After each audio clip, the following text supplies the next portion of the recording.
వాహనదారులు మద్యం తాగి రోడ్డెక్కితే సీరియస్ యాక్షన్ తీసుకుంటున్నారు నిజామాబాద్ పోలీసులు. ఫైన్లు వేసినా మారకపోవడంతో కోర్టులకు తీసుకువెళ్తున్నారు.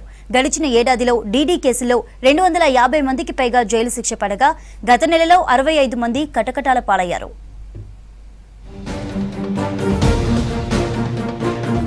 నిజామాబాద్ నగరంలో డ్రంక్ అండ్ డ్రైవ్ టెస్టులతో వాహనదారులను హడలెత్తిస్తున్నారు పోలీసులు.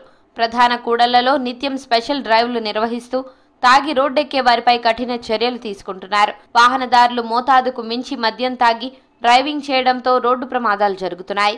ప్రమాదాలను నివారించేందుకు డ్రంక్ అండ్ డ్రైవ్ పై స్పెషల్ ఫోకస్ చేశారు పోలీసులు.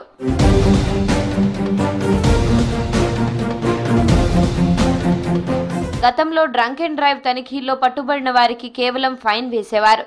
అయినా వాహనదారుల్లో మార్పు రాకపోవడంతో కొత్త చట్టాల ప్రకారం కఠిన శిక్షలు అమలు చేస్తున్నారు పోలీసులు. నిజామాబాద్ తో పాటు బోధన్, ఆర్మూర్, బాల్కొండ పరిధిలో డ్రంక్ అండ్ డ్రైవ్ లో పట్టుబడిన వారికి కౌన్సిలింగ్ ఇచ్చి తర్వాత కోర్టులో హాజరుపరుస్తున్నారు. ఇలా గతేడాది 7,698 డ్రంక్ అండ్ డ్రైవ్ కేసులు నమోదు కాగా 250 మందికి పైగా జైలు శిక్ష పడింది. బహిరంగ ప్రదేశాల్లో మద్యం సేవించేదాన్ని కూడా అది నిషేధం ఉన్నప్పుడు కూడా ఎక్కడ పూర్తి స్థాయిలో అమలు కావట్లేదు. ఇవన్నీ కూడా నివారణ చర్యలు తీసుకుంటే ఈ డ్రంక్ అండ్ డ్రైవ్ కేసులు తగ్గుతాయి.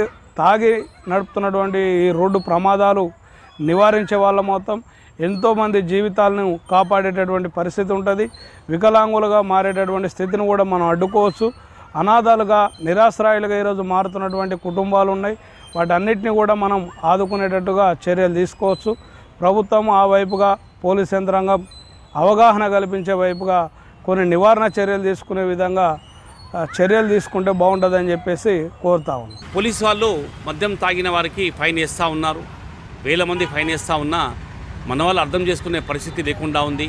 దయచేసి ప్రజలకి విజ్ఞప్తి ఏంటంటే తాగి వాహనం నడపకండి. మీ కుటుంబం బాధ్యత మీదే. మీ కుటుంబాన్ని మీరే కాపాడుకోవాలి. మీతో పాటు పక్కన్న వాళ్ళని కూడా గౌరవించి వాళ్ళని కూడా రక్షించండి. మద్యం తాగి వాహనాలు నడపద్దని చెప్పి అందరికీ విజ్ఞప్తి చెప్తా ఉన్నాము. గతేడాది డ్రంక్ అండ్ డ్రైవ్ లో మొత్తం 90 లక్షల వరకు జరిమానా విధించామన్నారు ట్రాఫిక్ ఏసీపీ నారాయణ.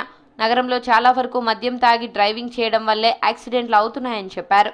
నిజామాబాద్ లో డ్రంక్ అండ్ డ్రైవ్ వల్ల రోడ్డు ప్రమాదాలు జరిగి 335 మంది చనిపోయారని చెప్పారు. మద్యం మత్తులో వాహనాలు నడపడం, హెల్మెట్ పెట్టకపోవడంతోనే ఎక్కువ మంది చనిపోతున్నారని తెలిపారు. కోర్టులు కూడా తాగి డ్రైవింగ్ చేయడంపై కఠినంగా వ్యవహరిస్తున్నాయని చెప్పారు ఏసీపీ. బార్ అండ్ రెస్టారెంట్ పోయి తాగి వాహనం నడుపుకుంటూ వచ్చి యాక్సిడెంట్ చేస్తూ ఉన్నారు. వాళ్ళు యాక్సిడెంట్ గురి అవుతూ ఉన్నారు. ఇతరులు కూడా యాక్సిడెంట్ గురి చేసి కూడా చంపేస్తూ ఉన్నారు.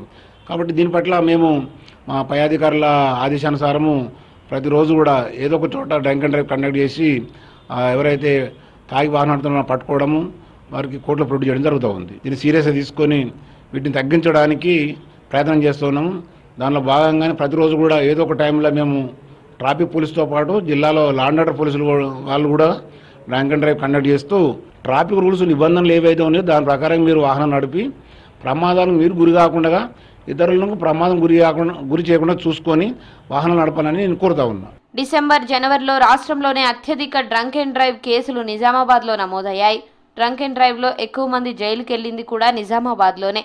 ఇక ఈ చలాన్ రికవరీలో 2023-24 ఏడాదిలో అత్యధికంగా 8 కోట్లు వసూలు చేశారు అధికారులు.